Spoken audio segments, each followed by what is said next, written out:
Welcome to Pop Up to Powerhouse, the podcast where side hustles turn pro.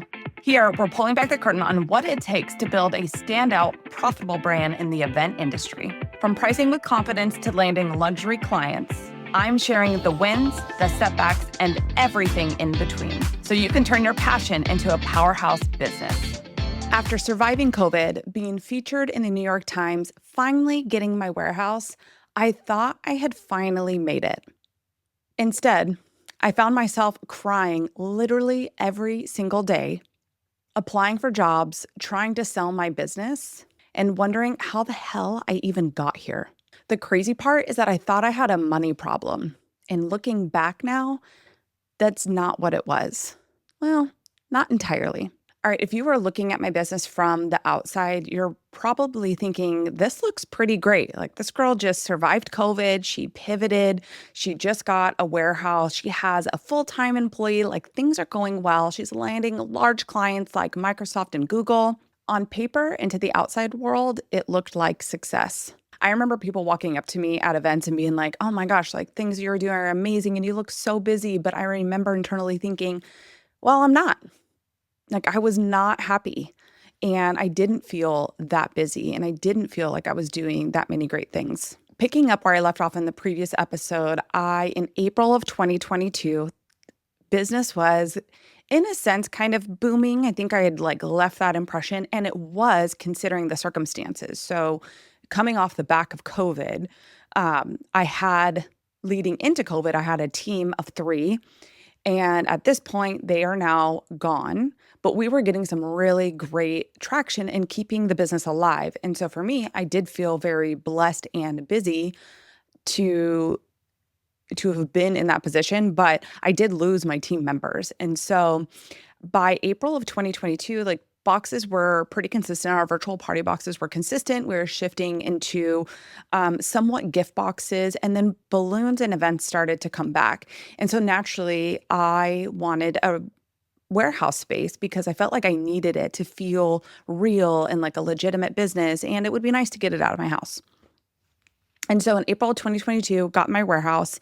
In July of 2022, one of the girls who had started working for me, I offered her a full-time position. I was like, I think we can do this. Like, I think with where we're at now and what's coming in, and then I am going to work to, build that business. Like, I think that I could use that. So, interestingly enough, coming to offer her in July, I think that a part of me was somewhat delusional maybe, but the gift boxes and the virtual party boxes started to slow down because naturally people weren't searching for that anymore online. And now we were entering into this world of gift boxes where I felt like it was real marketing. Like, it wasn't just posting and word of mouth. While there was some of that, a lot of it was actually having a marketing plan, getting some PR, and getting ads going. And so as April came in, or as July came in, offered her the full-time position, and literally within about a month later, it was almost like things were slowing, and I thought it was maybe just for a small moment it was going to pick back up, but it didn't.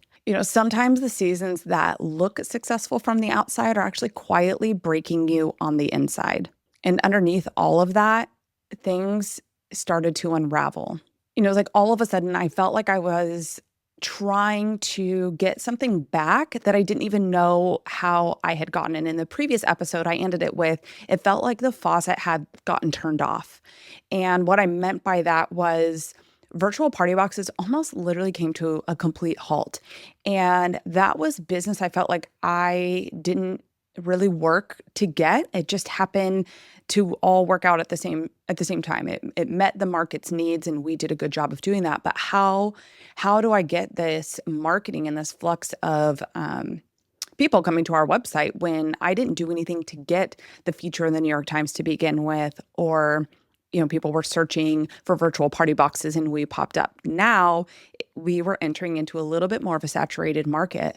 And so I was desperately trying to figure out how to get that back and start to really look into how to market with gift boxes, because it was very different than how you market balloons and events and design. The balloons, like I said, were starting to slowly come back. And by slowly, I mean we did a lot of corporate events. And so corporate really took a long time to come back in Seattle. And it just wasn't also at the scale that we were doing previously. And so, with all of that, I still had this $30,000 idle loan that I had taken out.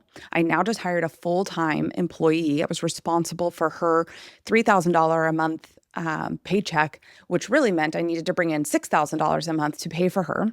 And then I also had the warehouse lease hanging over my head. And then on top of all of that, thinking that this was going to be short term, I started really looking into how to market my gift boxes. And I definitely took on the term and believed in the term like, you got to spend money to make money. I was not afraid to spend money so that I could make money.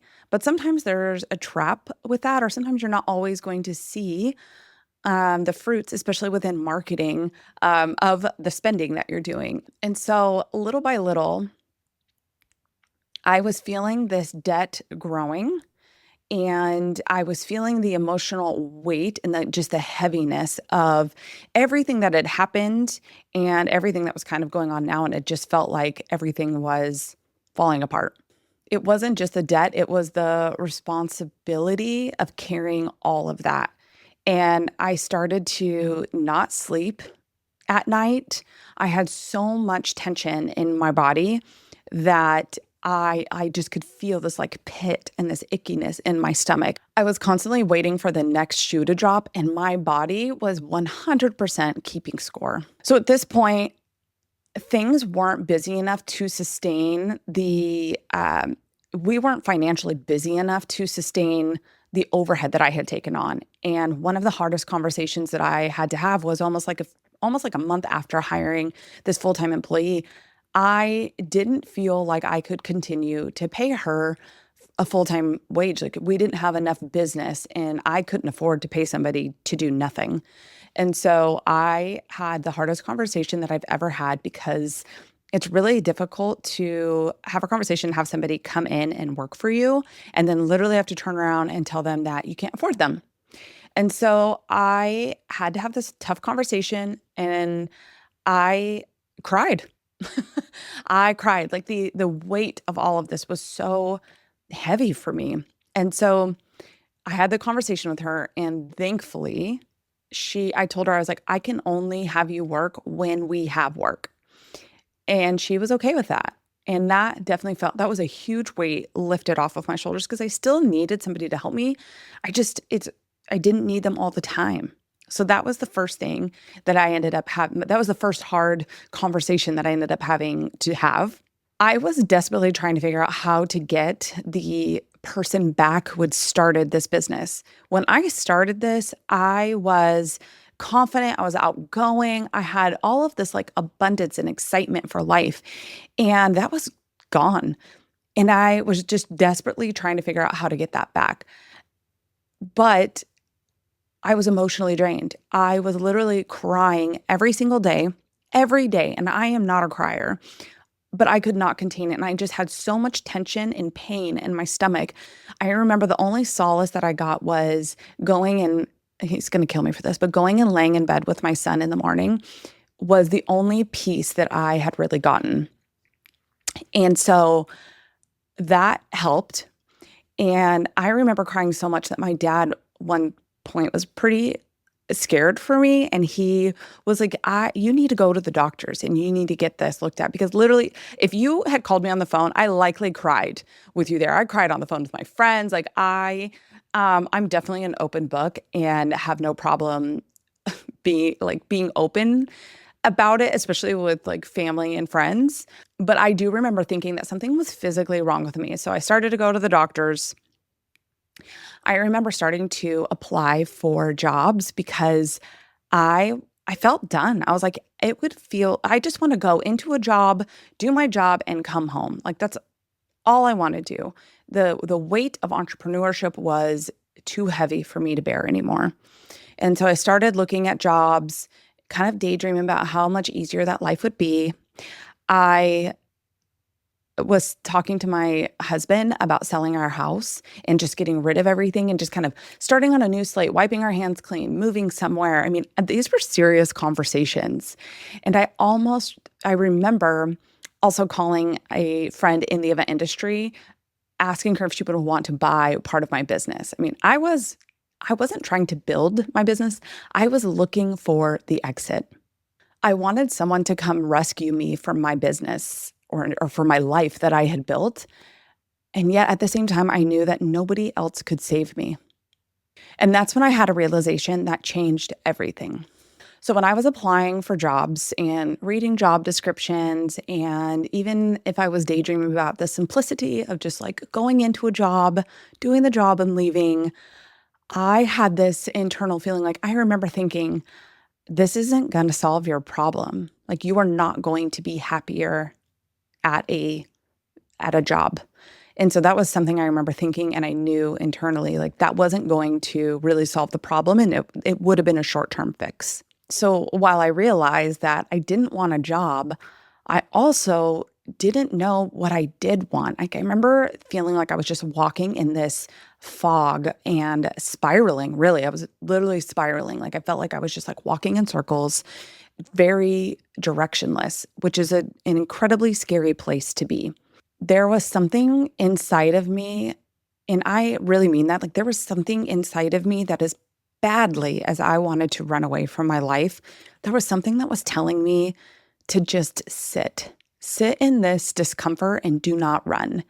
Because I feel like so many people, that's the that's our first instinct, right? When we get uncomfortable is we want to run, we want to change things. And I remember thinking like that's not really the person that I want to be, but something was telling me because the question I was really weighing was like, do I really not want to do this anymore or is this just getting hard and I'm wanting to jump ship? And if it's something that you know that you don't want to do anymore, then quitting and moving on I think is probably the best thing that you could do for yourself because you do know that. I didn't. And so I remember thinking like you're going to have to sit in this and stay in this discomfort. And I needed to sit down and figure out what really was going on here. For months, I had told myself the story that the warehouse lease and all of this overhead was the problem. And while it was slightly, because the weight of this debt had started to continue to increase, and we were almost $100,000 in debt, and I felt very caged and very trapped, and that is not a feeling that I enjoy. And so the first thing I did is I started going out to other networking groups and started to network again because I knew that I needed to drum up business because I felt like paying the debt off and getting out of part of the situation would be helpful. Like I kind of really felt like if I could pay this debt off, I could be making decisions from not from scarcity, but from a place of ease. And at the moment, every decision I was making was out of scarcity. So I joined a networking group. Within that networking group, I ended up hiring a business coach because I remember thinking like, I need someone who can help guide me through this, and I wasn't going to be able to do it alone. So I hired the business coach, and through that, the business coach was like, "Well, why don't you try to get out of your lease?" And this was the first lease I had ever signed, and I signed the contract. It was 5 years. I didn't think that I could get out of it. And we're still, mind you guys, like we're still within this 2022 year. Like it felt like the longest year of my life.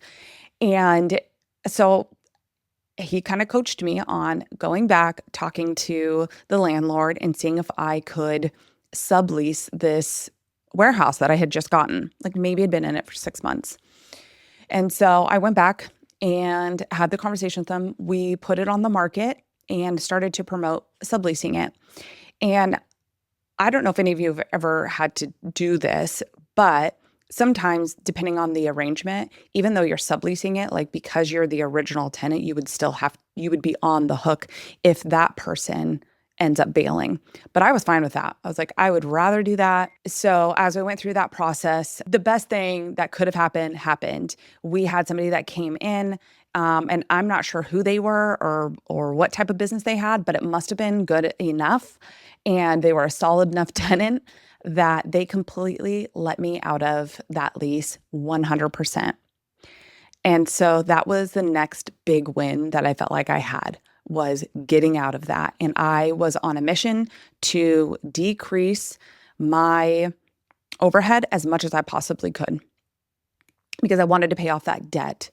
And I contemplate the mindset on that every once in a while because I know that people say like that is like maybe a scarcity mindset to some degree. Like you don't want to decrease, but you want to expand. And I don't disagree on that. But I also think being fiscally responsible and not overspending is important. And that was something that I wasn't really doing. And I don't know that I fully like blame myself for this per se, but I also wasn't like I didn't mind spending money. And so I felt like this was really teaching me how to be a little bit more fiscally responsible and make better decisions than more impulsive decisions. So one by one, as I started having these little wins, right? Like my employee stayed and was only working when I needed her. I got out of this warehouse lease, like things you would have thought like, okay, cool, like things are going her way, right? And oddly enough, I while the pressure and the weight maybe kind of lifted, I was still not feeling the way I thought I would have felt with having some of those wins. Quick pause before we jump back in. If you haven't downloaded my free guide yet, you're seriously missing out. If you're ready to stop undercharging and book those premium clients that you dream about, I made something just for you. It's my free Charge Your Worth guide. Inside, I'll walk you through the exact mindset shifts you're going to need and real strategies to move from side hustle to powerhouse brand. Download it for free at thejamietaylor.com/free guide and take the first step in building the brand and creative business that you deserve. This is actually a total side story, which doesn't normally actually have much to do with the conversation, but it kind of does. But I was like looking for all these little wins. And like I said, I was really focused on decreasing like my overhead, both like on my personal side and my business side. So, but this is a funny story. We go to an install and I'm in a hurry. Like if you're in Seattle, like there's really no parking. I'm doing this marketing event that is a free event. And there's a previous episode I talk about this because I actually talk about how this one event turned into over $20,000 worth of work. But at the time, this was free. I'm going through all of this turmoil, and I'm literally dragging myself out of bed to go to this networking event. And so I go and drop everything off, and then I have to go drive around the city to find a parking spot. So I get in, and I'm like hustling because I need to hurry up and get this done. So I park and I have to go set up my booth, and I take a picture of the sign so that I can pay for parking when I get in there. And so I do and pay for that, do the event. The event ends at about 10 p.m. and I pack everything up. I walk down to go get my car to come back and load it up, and I can't find my car. Like it's nowhere to be found. And I'm like, I know where I parked it. And so I felt like I knew, but you're also in Seattle. And so a lot of the streets can tend to look the same. And I was definitely in a hurry. So it was like, I swear it was the street. But there was no cars down the street that I thought that I had parked. So it was very weird. I had opened my phone. I looked at where I had parked. And in the background of the photo, I saw this no parking sign. And it was no parking between a certain time. Because when I was parking there, it was okay to park. So there were other cars. But then after a certain time, you would get towed. Well, that's what happened. My car got towed. It's 10 p.m. in Seattle. I'm by myself, by the way. And I have to go back to the venue to basically tell them like, hey, my car's towed. I live an hour south, so I don't live in the city. And I have to tell these people like, I ended up like figuring out like where it got towed. So one of the girls ends up taking me to the tow truck place. This story is actually kind of crazy. The girl takes me to the tow truck place, and I've never had my car towed before. And mind you, this is 2022, I believe. And so she takes me there. We press a button, and nobody says anything, but the gate just opens. So we're like, okay. And mind you, this is also still COVID time. And so we drive up, and there's one other van. I see my car as soon as we go up. and I have my key, obviously. And there's a van like at the front of the tow place, and there's some people there. And it's super late at night. It feels a little bit sketchy. And these guys also have masks on, but it's COVID. So it definitely felt like a sketchy situation. But the story sounded weirder because I was like, oh, there's these guys and they had masks. And so it sounded weirder, like they were being robbed or something. But the tow truck place, when I walked into the tow truck place, their lights were off. Like there was no lights on in the place. Nobody was in there. So I was like, I kind of stood there and I'm like, well, do we just go? Like, do they bill me later? Like, I wasn't sure how this worked.